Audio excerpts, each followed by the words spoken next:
Now, in the aftermath of the aborted Wagner insurrection, the group of mercenaries, there was immediate questions about what President Putin was up to and where he was. But those questions quickly fell away as he made, unusually, a series of public appearances in the days following the mutiny. Here's David Waddell. Wagner's march on Moscow was a week ago today. It's remarkable really how long ago that now seems, given that events could easily have spiralled into something else. Now, here is the leader of the Wagner outfit, Yevgeny Prigozhin.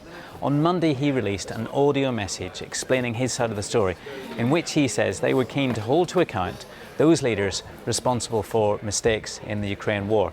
Then we get a response from President Putin, speaking in a special state TV address on Monday evening. There are no special announcements, but he's clearly keen to present an image of a united Russia.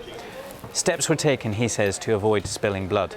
Since then, he's taken the unusual step of appearing in public multiple times to present his face to the Russian people.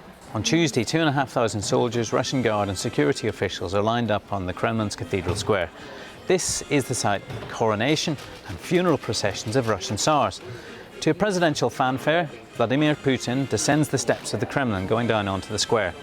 The imagery says it all: the Orthodox Church, the Kremlin, the President and the army.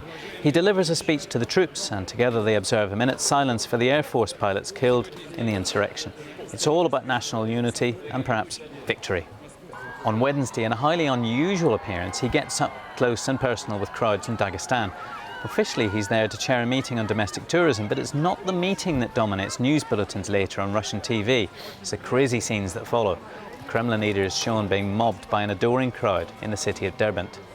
And on Thursday, he's back in Moscow attending a business conference on Russian brands. It shows him attending to what looks like business as usual. In a slightly bizarre moment, he's seen doodling a smiley face on an interactive whiteboard.